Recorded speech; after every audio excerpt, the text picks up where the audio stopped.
It's the BBPTV show since 2012, where amazing guests share their digital adventures. Who will we meet today? Small biz influencer, up-and-coming trendsetter, accomplished author? You never know who'll be dropping by. And now, here's your host, Elaine Lindsay, the bionic glamourpreneur with Truel Social Media, who's the second most curious person on the planet. Hello there. I'm so happy to be here with a very dear friend, Sandra Losty. Hi, Sandra. Sandra's coming to us from Ireland. I met her through the Women's Inspired Network and actually got to be with her in Ireland. More than that, I got to be with her when she joined me here in Canada in January of 2019. It was a bit of a rude awakening, I think, for Sandra, because I don't think Ireland gets minus 30, minus 40 degrees, and they certainly don't get 10 feet of snow. But I can definitely say Sandra looks phenomenal in a great big snow mover machine.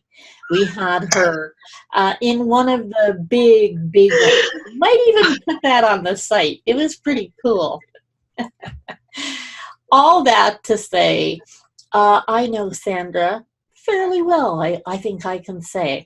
And I wanted to be able to share this show because it's a little bit different today. Not just about digital adventures. This is a deeper show. This is more about life triumphs and how people can prevail even after extreme odds. Now, I will say Sandra is an efficient with spiritual ceremonies, and she also does wedding planning and rehearsals, and we'll be able to find her at theweddinglady.ie. All of that information will be on her page along with the show, and you'll be able to connect with her on her social channels as well. That's enough of me babbling away. Let's actually get going and let Sandra say hello. Hi, Elaine. Hi, everybody. It's great to be here. We want to talk about a number of different things, and I did say this was a bit of a different show because you've had a, let's say, interesting life and a bit of a rocky journey to get you where you are today. But I know that you can see in Sandra the light that just shines through at every moment. She is one of the most positive people I know, and I want you to know I truly respect and admire how she makes it such an easy thing to go through life in this positive way.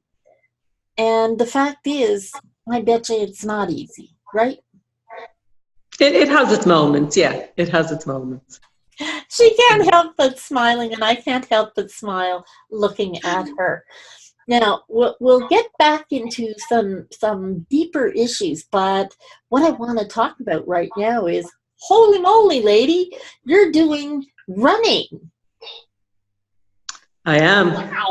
Wow. Yeah. And you're using an app on your phone. I know because I keep seeing it. And what's the longest you've run? And I think it was for breast cancer. Yes, on the 19th of October here in Ireland, we did the Great Pink Run, which was to raise funds for breast cancer awareness. And it was a 5K. I couldn't make the actual race itself because I was officiating a wedding that afternoon, and I wouldn't have time to get from the run to the venue. So I did a solo pink run that morning, and I had intended to do 10K. I wanted to push myself a little bit more. I had seen I could do the 5K, and I thought, let's just see what else we can do. So it turned out to be 11 and a half. Wow. Wow. Yeah, in just, I think it was just on the hour or a little bit over the hour. So I was ecstatic that I could do that. Ecstatic. That's incredible. And that, I think, right off the bat, you've already seen the incredible drive Sandra has, and always with a smile. Running 11 kilometers can't be easy. Yeah, I'm shaking my head here. Do you know what? It all started last year with a conversation with a lady called Pauline Rodish, and she has a company called justpause.ie, and she's also in the Women's Inspire Network. And we'd gone to see Marianne Williamson, and Pauline very kindly gave me a lift, or a ride, as you say over there. But and that has a whole different connotation here in Ireland. Whole different connotation. Oh dear. We'll talk privately later, maybe. But anyway, she gave me a lift, and we got talking as you do, and things came up that you share with people. And I was telling her about my concretized procrastination habit that I have in my life. It's like it dogs my every move, right? So in conversation with Pauline, I had said, if only I was really interested in something, I could, go deeper or do more. And she said, I want you to pause, just pause, I want you to pause. And she said, I want you to start getting curious about things rather than interested, right? And immediately I felt, oh, that feels lighter. Immediately I thought, I can be curious without doing anything, So here I was on the couch a few weeks ago, 5 or 6 or maybe 7 weeks ago now at this point, and I thought, I wonder how far I could run before I felt the need to stop. So with that, I went upstairs, put the leggings on, put the t-shirt on, put the runners on. We call them runners. We do too. Oh, perfect. And off I went. And I just did a nice kind of a steady, I call it a bounce, nice kind of a steady bounce. And I did 5K that night. And I came in absolutely, I think I did it in about 53 minutes. And I didn't care if it took me 2 hours. The point was I didn't stop.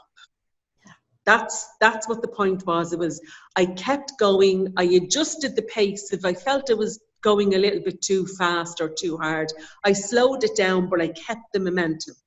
And there's a massive lesson in that, a life lesson in that, is it's the momentum that kept me going.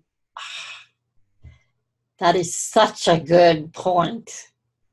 Yes. Because, what is it? A body in motion remains in motion. That's it exactly.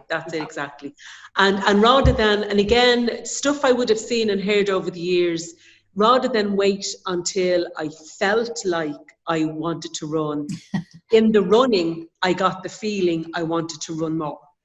Oh, wow. The action first and then the feeling, rather than the feeling and then action. The action created the feeling, and it was just, it's wonderful. It's wonderful. Well, I remember seeing the first video, and as an aside, Sandra started doing Facebook Live videos when she came in from her run, and showing how far she'd run and the time it took. Some of us are jealous because, let's face it, I ain't going to be running anywhere anytime soon. However, it was really wonderful to see your joy and the sheer, stick-to-itiveness that you were showing. Now, I can't let it go without saying something about being curious, because yes, okay, anyone who knows me and anyone who watches the show knows I say I'm the second most curious person on the planet. Now, obviously, that has not helped me to run, but hey, we do other things. And the fact is, that's just one of the myriad things that Sandra does that I think are phenomenal. It's really lovely to see, not are you committed, but you're enjoying what you're doing. And I think that's the difference between people who, for instance, go to the gym because they have to, and people who do something because they really want to. And getting that momentum, maintaining that momentum, you're absolutely right. Finding a way to do that is really good. Now, not running, but got a little dog, so I'm certainly doing more steps with the dog. Granted, the dog has never been outside yet, but that's a whole nother story. So in terms of being the wedding lady and being an efficient and all of those things, I want us to talk about that. But I think it's really critical that we get into some of the background, because I don't want people to watch this show and think, oh yeah, it's just another show where she's interviewing somebody about, you know, their wins. That's not just what we're talking about here. We want to talk about things that are a little bit deeper, because life isn't always a fun run or a bed of roses or any of those things. And it sometimes takes us a while to get where we're going. So I'm going to let you start wherever you want to, Sandra, but let's talk about before the metamorphosis of the wonderful Sandra that I know. Thank you. So in my very Irish way and in my very practiced way of softening things for people, because it's quite a difficult story, I will start by saying I was born at a very young age in the Rotunda Hospital in Dublin. I was very young when I was born. I love you. So, and then they brought me home from hospital and it all went downhill from there, you know. So, and so be prepared. I can have very dark humor about, you know, about things, but it's what helps me get by. But I was born into a family where there was quite a lot of chaos and quite a lot of challenges and difficulty. And I know lots of people were born into families like mine. I'm not unique in that. My challenges were, I was the youngest of 5, and growing up I had my older sister Mary, who was my mammy, because, you know, she took over and all that sort of stuff. And so I had like my fairy godmother, my sister, and she was the person who loved me the most in the world, and still does today, you know. And then the brothers and sisters in between, you know, they were doing their thing and they were growing up, and I was a younger sibling and I was a nuisance and all of that sort of stuff, as you are when you're the youngest to the other brothers and sisters who are older than you. But that was fine. That's just normal family stuff with brothers and sisters. But my father, when I was about 5, was institutionalized many times because he had paranoid schizophrenia. And he would be in and out of hospital quite a lot. It was extremely stressful for everybody. Being so young, I didn't really understand, you know, and I wasn't necessarily told what was happening. Yeah. So as a child, when you're not told something in a way you can understand, you make something up in your head. Yeah. Because you have to fill the gap, you know? Yes. So I have no idea what I filled the gap with. I just know later in life, it absolutely wrecked my head, right? So, and it took a lot of unwarming, but we'll get to that in a minute. So my childhood growing up was, Daddy would become unwell, he would become unstable in his meds. And my mother then would get she suffered with extremely high blood pressure. So dangerously so, she'd end up in hospital. Yeah.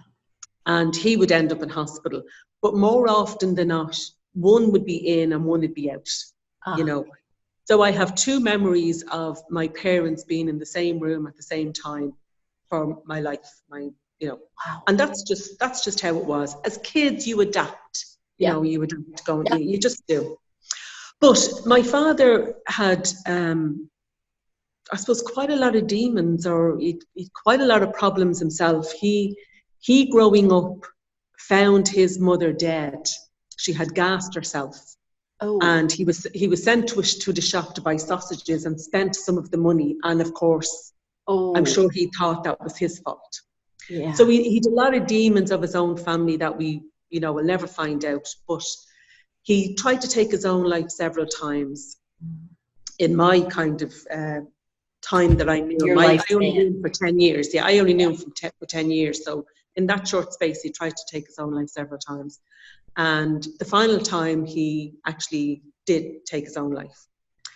But before that, whatever went on in his head, whatever delusion he was in, and I'm going to say delusion because the sorts of wrong interpretations of people's behaviour when they have mental health illnesses. And I don't subscribe to that. There are people who are unwell, and that's just how it is. But whatever went on in his head, my brother and my sister were in the house at the same time, and he attacked both of them. My brother survived his injuries, his physical injuries anyway. I'm not quite sure about his emotional things. But my sister died of her injuries. Yeah. So my father was taken out of the house that day, dead. He had cut his throat and his wrists, so he had bled to death. And my sister was very seriously ill, and they had operated, but to no avail. The damage was far too much to her brain. So I was 10, I was in school. A neighbour came up to collect me from school, a neighbour I didn't really know that well, to be honest, and you're like, what's going on? I was brought in, if anybody has a convent education, I was brought I was brought up to the big house where the nuns lived, and I was put into this room on my own, and it was all wood paneling, this mahogany wood paneling. And I was put on this big, huge wooden chair that felt like a throne to a 10-year-old. It was huge. And this big, huge mahogany table. And one of the sisters brought in a bar of, the 8 square of Cadbury's chocolate. Yes. An apple and a packet of crisps. What do you call them there? Chips, is Chips. it? Yeah, chips. We call them crisps. And I remember looking at the apple saying, I don't like them apples. Because I didn't like Granny Smith apples. I liked the Golden Delicious apples, But my feet didn't touch the ground, my feet were dangling off the chair. And that was the biggest concern I had. I don't like that apple. Yeah. How am I going to hide it? And then a priest came in, and I knew this priest quite well. So he was quite good in the local community. So we knew him quite well. And he came in and told me that something had happened and that my father had died. Wow. And I kind of went, okay. Like, you were 10. What? You were 10, Yeah. But almost in that moment, I got this flashback of when I was leaving for school that morning. And when I was leaving for school, my mother was in hospital. The 2 oldest, I think, were either in work. Yeah, they were in work, and the other 2 were secondary school, and I was in primary school. And my father bent down to give me a kiss, but he had been eating toast, and there was butter on his lips. And when he gave me the kiss, the butter was there, and I don't like butter. And I went, wiped it away. So in that second of, okay, this thing came in and said, he died because you wiped his kiss away. Yeah. Right? Now, I didn't realise that came in. No.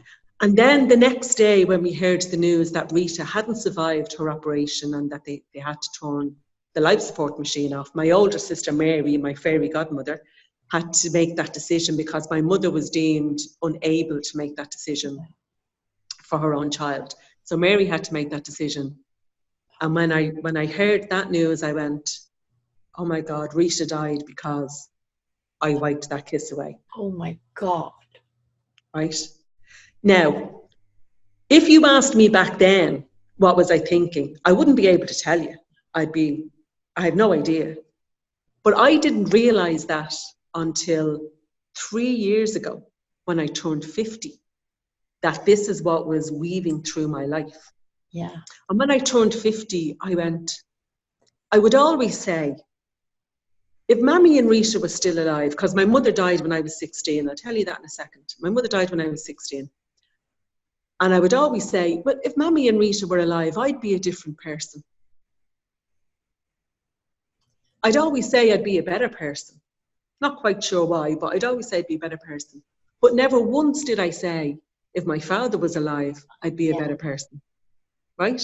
Now, I've long since come to terms with the fact that that man was very unwell. He didn't do what he did consciously, and he was a tormented soul, and it was a tragedy what happened. But there's no blame there. There's no judgment there at all. But I never included him in that group of people that would make my life better. Right? Wow. So when I turned 50, I thought, I need to reconcile this within me. I need to do that. So I went on a journey called the Camino, which is, it's a pilgrimage. I'm sure it's well known. Martin Sheen did a film on it called The Way, I think it's called. Yeah. And I went on this Camino because it's the way of St. James, and my father's name was James. Okay? So I went on this Camino with this intention to bridge that gap in some way, that I would be able to bring him into that kind of group of people, or build some sort of a relationship with him. I never felt I had a relationship with him. A connection, yeah. A connection, yeah. There was no, yeah. He was there in name and that sort of thing, but that was it, you know. So it was a very challenging Camino. It was. Wow. Before I went, 3 weeks before I went, I got bronchitis. So I wasn't able for inclines. So physically it was difficult because of the breathing. And emotionally then I felt I wasn't doing it right. I felt I wasn't doing it justice for him. You know, all of that stuff that I didn't know was there was all playing in my head. And when we got into Santiago de Compostela and got into the cathedral, I just melted. I just went, oh my God, I did this for him. I couldn't even do it right. I couldn't even do these few days for him after all he'd been through. No idea where this came from. I was completely taken aback that this was there. I left that Camino thinking, I didn't do it. I didn't. Oh no. I did nothing. Like, what did I do for the man? And it was in a conversation with somebody about 3 weeks later. I was telling them the story, and he said, Sandra, how old were you when your father died? I said, I was 10. And he said, how could you possibly have a 50-year-old woman relationship with your father that you only knew up to the time you were 10 years of age? And it was almost like a penny dropped. I went, oh yeah, like, of course, you know. So that on some level lifted the burden of not doing what I thought I would do. So the next year, myself and my friend had come with me on that Camino, and we went the next year to do Santiago to Finisterre, which is the edge of the world. It's what they call the edge of the world. Yeah. And it's the Land's End, basically. And it's where they believed all the souls went to heaven, you know, because they didn't know there was land beyond that coastline. So we did that journey, and that was a much lighter journey. I had reconciled that much more in my mind. But here's the interesting thing, right? And this is where I go, and I love the feeling. This Camino journey started about the relationship with my father. And we went in June of 2016, because I was 50. Went in June that year, and the Camino was 2017, and we went as close to the anniversary of my dad and Rita in March, but it was near the end of March because it wasn't open. So I started off doing this journey for my dad, and when we got into Finisterre and we were walking down to dinner, we had done all our walking and everything, all the pilgrimage was done. We were walking down to dinner, and I spotted this picture on somebody's door, on the wall beside their door.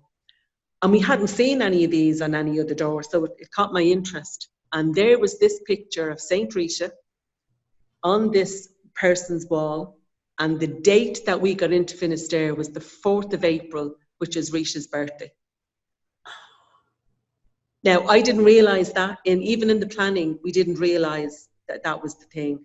So it started with my dad, and it ended with Rita, and it came full circle. You know? Wow. So if ever I believe I'm in this world and I'm just a human being doing my thing and the human experience is all there is, that tells me, no, girl, there's unseen forces at play there, unseen forces that are really there for you and supporting you. So it ended up being a beautiful reconciliation without the need to have this deep, meaningful relationship, but a huge acceptance of that's how it was, and it can't be any other way. Yeah. You are an incredibly wise woman. Oh, thank you. I am so gobsmacked by just your light. That there's no other way to express it. I am so grateful that I have you in my life and I get to interview on my show, which is amazing. Thank you. You're so welcome. So I know at this point,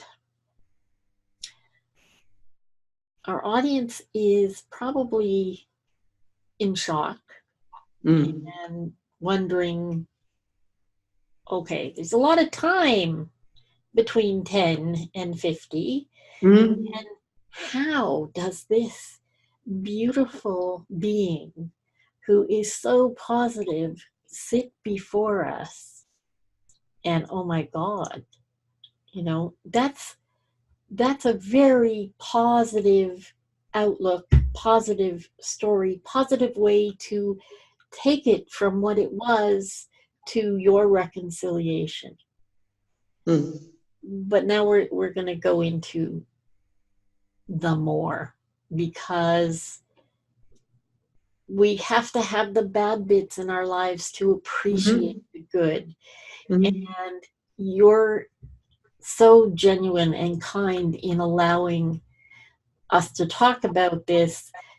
But I think if we can give one person a different perspective on what they journey through, then I think we've done a good thing by having our interview today. Yeah. So let's go back to you as a teenager. You've now lived through, and I'm sure as a teenager you're getting bits and pieces from others of what you didn't know as a 10-year-old. Yeah. So I'll let you take it from here. Yeah, so I would have asked several times, what happened? What happened to Daddy? What happened to Rita? And because if I can give a visual, which I hope is not too shocking, but when we went to see them in the funeral parlour, my dad looked perfect. I mean, he was recognisable, his face was fine. I mean, obviously they had covered his neck and they'd covered his wrists and that sort of stuff, so there was none of that on view. But poor Rita, her head had been beaten with a hammer and she'd been put through a window. So, and then there was the operation. So her head was bandaged and her eye was all, I remember her eyelid being all bruised and bleeding, not bleeding obviously, the scratches where the skin had broken. And I mean, her face, she didn't look like who she was, So that was like, and no warning, nobody warned me this was going to be, this was what I was going to see. Difficult.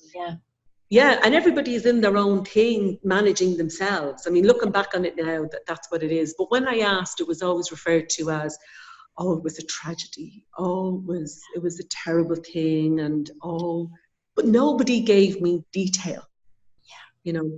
So I know now that the part of me that thought I caused it was looking for, don't blame me, don't blame me. Tell me something that makes me feel I didn't do this. But the other part of me was just like, oh, right, you know, because I didn't know how to say, that's not enough information, I need more, you know.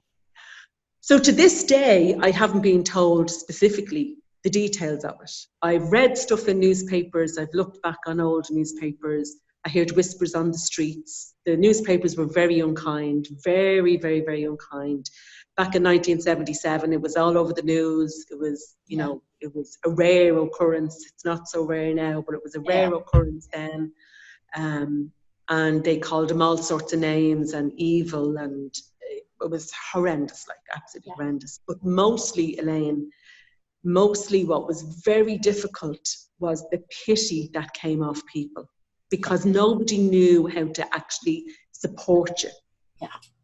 Nobody knew how to be with somebody that was going through a really difficult thing, and all they had in them, the prevailing kind of feeling was this pity from people, you know.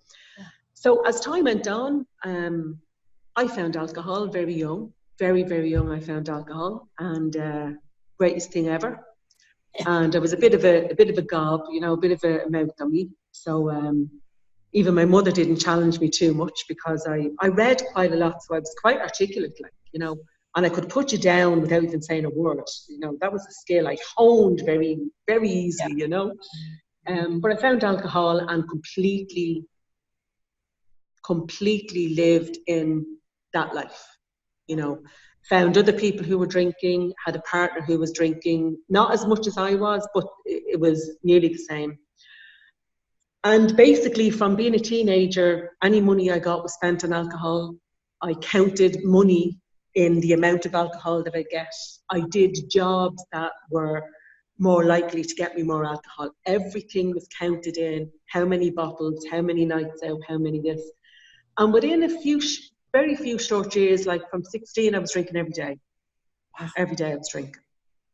And I will send you a picture of me when I was in a pub, and I'm just gone 16, and you're like, how did anybody serve that child a drink? Yeah. You know, like, yeah. But that was it. That was my life, and while there was no major events, like I didn't end up in prison, I didn't cause any accidents, I didn't drive or anything like that. So those kind of things weren't a part of my story. But what was absent from my life was hope and joy and laughter and normal things that teenagers do. Like, I was going out with this chap and I was drinking with people who were 50 and 60. Wow. You know? Yeah. Wasn't with my peers. My peers had long since drifted off. You know, I was too much hassle for them, and that's totally get that. We're all back together now. I'm the designated driver now, which is great. All right. But that was it. That's what I lived in, and I lived in that. It was just so lacking in life. Yeah. Excited anticipation, nothing to look forward to. The usual things that happen in life, like weddings and that sort of stuff, they became a burden because you had to spend money that wasn't going to go on drink. Wow. Yeah. You know, and so that was it. My life basically revolved around drink until I was 28.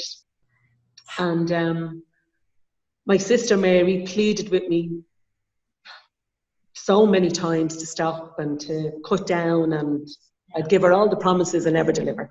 Excuse me. So this day I was staying with her for a few weeks, and this day we had been out the day before. I'd had reflexology, which I believe shifted something in me. Yeah. I then went on to drink a bottle of whiskey, which I was very unwell from. Woke up the next morning, like, on the verge of the details. looked in the corner of the room, the bedroom I was in, and there was my dead sister Rita standing in the room wearing a top that I always loved seeing her wear as a child. It was a Chinese collar top, lovely red satin top. It was gorgeous. And she said to me, "You can't go out like that. You have a hole in the top of your head. You're dead. How can you be talking to me? You're dead." You know? So I suppose I believe, you know, again, forces unseen to shift something in me. I took my nephew with me to where I was going, and I went into the pub and I brought him with me. He was 14 years of age. Oh. And I went drinking all day. And I sent him home at what I thought was 10 o'clock that night. But in fact, it was only 6 o'clock. But I sent a 14-year-old child on 2 buses across town on his own with just his bus fare. Oh my God. And when I woke up the next morning from that, I went, "Oh my God, what have I done?" I actually screamed up at the ceiling. I cursed, I won't say the curse here, but I screamed up at the ceiling and I went, "I can't do this anymore. I can't do this anymore." So I'm back to where Mary lived, and she said to me when she opened the door, the only person in the world who wanted to know me said to me, "I suppose you're here to pack your bags. I hope you are." And I went, "Yeah, I am," because I was full of bulginess, and I had a fiver in my pocket, and that was all I had. That was the only money I had. And I went in to pack the bags. You know, who does she think she is saying that to me, and blah, blah, blah. And I swear to God, the hand of God moved on her, because she came in and said to me, "Do you want a cup of tea before you go?" And something in me, part of me wanted to go, "Shove your cup of tea." But something in me reached out and said, "Yeah, I do." And it was in that moment, when I sat down for that cup of tea, I said to her, "Mary, I can't stop. I know now, once I start, I can't stop." So she made a phone call. She said to me, "Do you want me to ring somebody to help you?" And I said, "Yeah." She made a phone call to somebody she knew who also stopped drinking. They came and they had a chat with me. And then they brought me to a meeting that night. Yeah. That was the 21st of March, 1995. And I haven't taken a drink since. Wow. Well, that's in and of itself amazing. It's wonderful for you that, in fact, you didn't drive and you didn't cause others harm per se, because that's something you don't have to drag around with you. Thank God. But wow, March 21st, 1995. Mm-hmm. Now, we're going to stop talking for just a moment, because I want to acknowledge an anniversary that Sandra's going to have next week, which will probably be exactly the day you see this. And that is, go ahead. It's the 10th of November, and I will be 9,000 days sober on the 10th of November. And the run, I'm going to celebrate by doing a run in the Phoenix Park. And the run, coincidentally, is called the Remembrance Run. Oh, of course it is. Yeah. Yeah. Oh, that's awesome. That is awesome. So through all that Sandra has been through, to come out this other side and be coming up on 9,000 days sober, be a wedding officiant and a wedding planner and wedding rehearsal specialist with incredibly glowing testimonials, I will note, and to be this active, amazing human being that takes chances. She came to Canada for this visit, and this is not the first time she's been in Canada, nor the first place. Love Canada. Yes, well, Canada loves you. And doing the Camino, not once, but twice. Going, all of these things a lot of people don't have that inner fortitude. And what my friend calls calling on courage. So many times in your life, you had to call on courage. And unbeknownst to you, I'm going to put it in my words, your soul was able to lift you up to be able to call on courage. And thank God, let's give a shout out to Mary for always being there for you. That is phenomenal. Yeah. So from 28 to today, Yeah. how many different paths did you take on the business side? And how did you finally get to be a wedding officiant? Well, again, I'll say forces unseen, but initially my work career brought me into the voluntary community sector. So I worked in homeless services. That would have been one of my first jobs in sobriety, was support services for an area in Dublin ravaged with drugs. And I entered into that as a support worker, you know, and then I worked in homeless services. And then within a few years, I was managing services. And then another few years, I was setting services up. And I would have done that for the guts of 20 years, you know, worked in all of those low threshold services where you meet people where they're at and you try and help them improve their life on some level, but not try and change them, because ultimately people make their own decisions. Yep. They might be ill-informed decisions, but we don't judge them for the decisions that they make, you know. So that's what I would have done for the guts of 20 years of my sobriety, and loved every moment of it. I have a personality for it. I have the skills for it. Loved it. It was fantastic.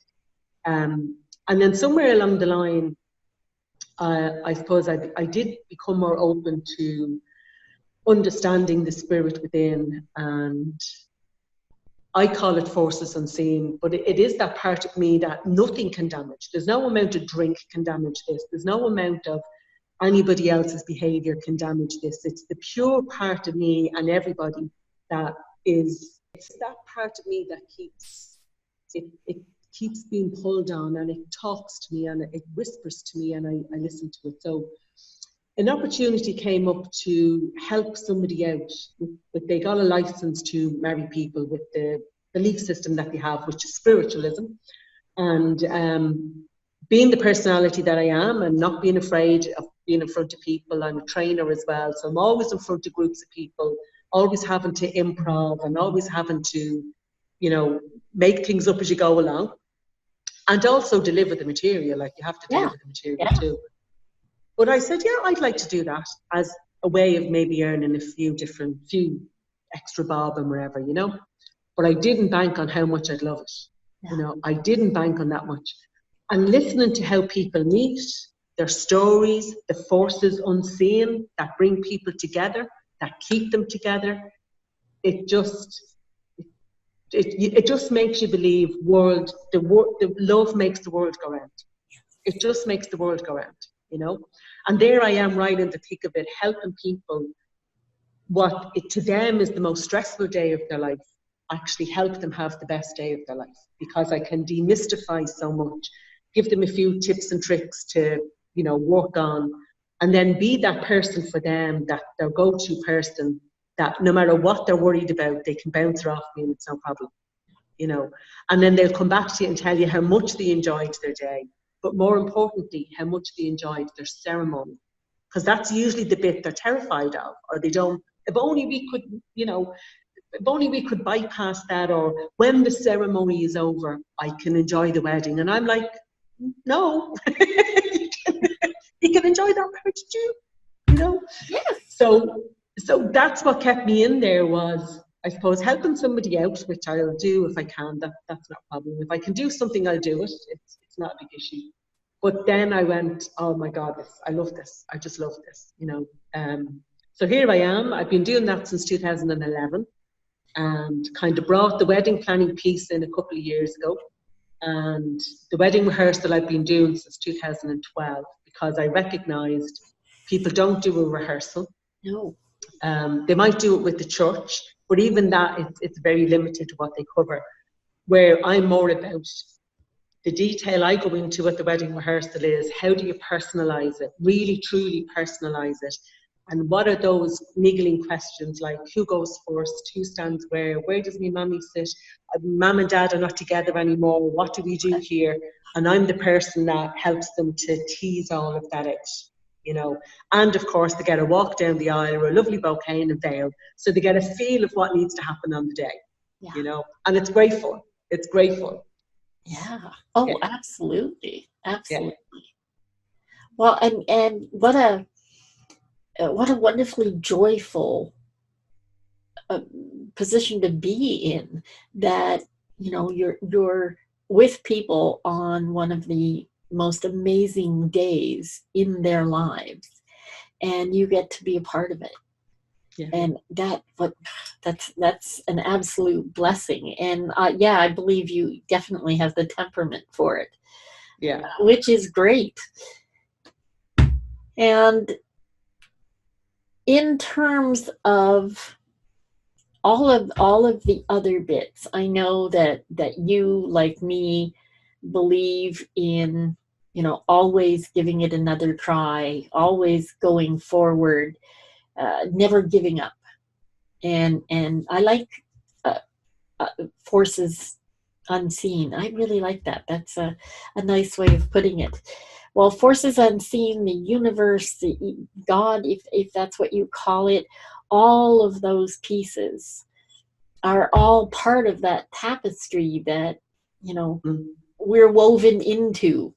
And the fact that you were able to pick yourself up and take bits of what they call tragedy, and also, you know, now being sober, that speaks to a real depth of understanding of self. Me, you have an inner core. Do you think that's something everybody might have and just don't realize, or do you think it's specific to certain people? There's a saying that I would have come across many years ago in very early recovery, and it says, you can only bring somebody as far as you've come yourself. And that stayed with me. That did stay with me. So back then, I don't know that I would have understood the impact that statement had on me. But now it's like, if I help people, I have to be at least one step ahead of them. You know, I have to be at least one. Otherwise, we're both two people uncertain at the same level, and your inner resources get drained very quickly if you're hoping it'll be okay. Where I want to be in a position where I'll say, yeah, that's crap. That's absolutely diabolical what's going on for you. But you don't have to drink, and if you don't drink, it'll get better. Because guess what? I've had the births, the deaths, the marriages, and all the life bits in between in the 24 years rather, nearly 25 next March, you know. And once you don't drink, everything is sortable. You can fix it once you can get through it. So that's ingrained in me. That's absolutely, I believe that's kind of ingrained in my bones. You know, if you don't drink, it doesn't matter what comes or goes, you can handle it. But I do want to be in a position where I can honestly and sincerely give people hope, because I have been through that myself, you know. So yes, it is there for everybody. It is there for everybody, but it does require a lot of self-reflection. Yeah. Like it's not easy. It does require a lot of self-reflection, and it does require looking at the shadow side of me, that while I am this personality, there's parts of me that I don't want people to know, you know. There's parts of me that I think and I behave that I go, oh, you know. But it's a work in progress. It's a constant work in progress, you know. So it's not to say you get to be a lovely personality and that's how it is for life. You just negotiate life as it happens, you know. But I do believe it's there for everybody if they call that courage, if they call on the bit of them that has the courage to bring them through it. I think it's there for everybody. Excellent. Excellent. And I think one of the best lessons that I take from you, and I think through this interview is very obvious, you never once blamed anything on what happened to you as a child. And I think it's really unfortunate that we see that a lot, rather than going inside and doing self-reflection and working on self. We humans tend to look back in order to find what we can blame whatever on. And looking for that crutch, looking for that whatever. But we've gone through your story, and you and I have talked multiple times, and never, ever once did you ever do that. You never assigned blame, you never you never made any excuses for anything. And that is probably the main reason I wanted to do this interview, because you're a dear friend and I absolutely love you dearly. I wanted people to see just what one can achieve when you take onus for yourself and you go forward for yourself. And what you said about it's not always sweetness and light. It's not rainbows and unicorns every day. It's really not. We live moment to moment. And there are, I know for me, there are times where you just think, oh, what the hell? But I think you have a different perspective when you have dealt with suicide within one's family or someone close. You have a different perspective because you know what the ramifications are for those around you. And I think we've talked about suicide prevention and what can one do. And I think telling one's story can give people a little inkling of the devastation and destruction that's left behind. And out of this, your story is overall a beautiful one of accomplishment and winning and really taking yourself to that next level. And I am so honored to have you on the show.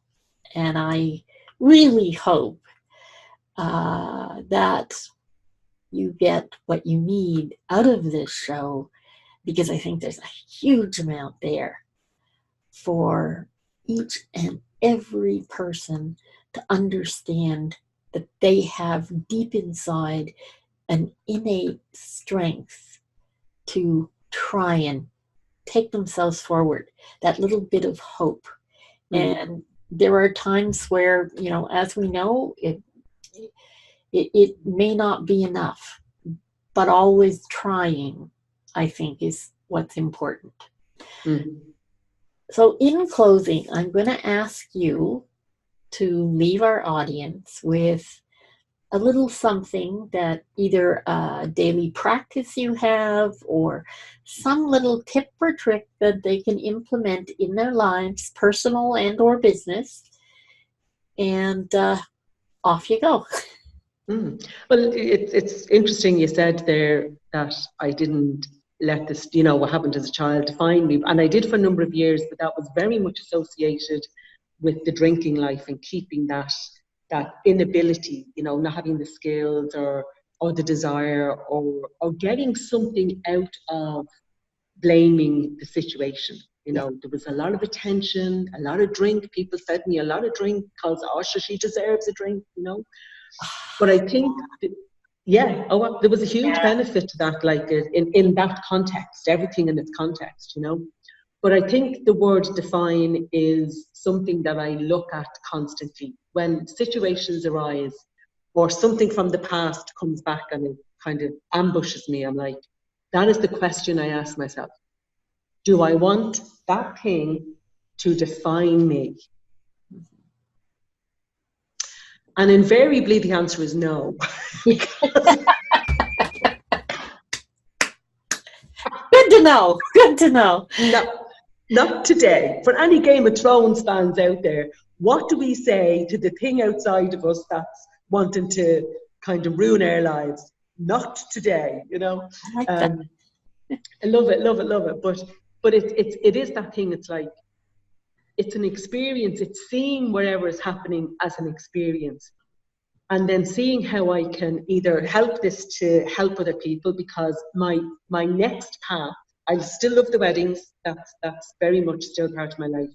But my next path, which I'm developing now, is working with people in recovery. Yes. Not in a therapeutic way on these things, but in a communication way. I want to help people to tell their story of their experience in a way that they can feel that they've connected with their story. So and maybe that's a public speaking thing for them, or maybe it's just an ability to articulate their story. That's my next venture. And very much working with people in recovery. But that's the question I ask myself, Elaine, is, do I want that to define me? Yeah.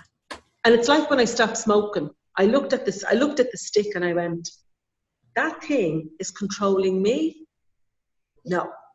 We're not having that. So call me a control freak, but it works. Hey, more power to you. I love that. So it works. So it's about having a choice and saying, I can integrate it, but it's not going to overwhelm me, and it's not going to stop me doing what I'm doing or where I'm going or change the person that I am. Because I quite like the person that I am. I quite like the personality I have and the humor and the wit, and I like that. I don't want that to change. So it's about, do I want to define me? Okay, yeah, this is good. I'll take it in. No, it's not. We're not taking that in. We'll take the lesson and we'll integrate that. So that's the best advice I think I can leave your listeners with. That's excellent advice. I totally love that.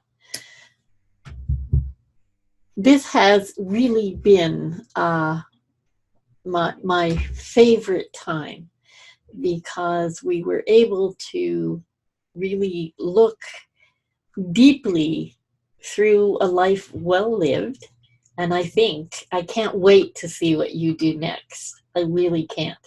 And I know it will be absolutely lit from within and will be of benefit, because that's your whole being as far as I'm concerned. Thank you.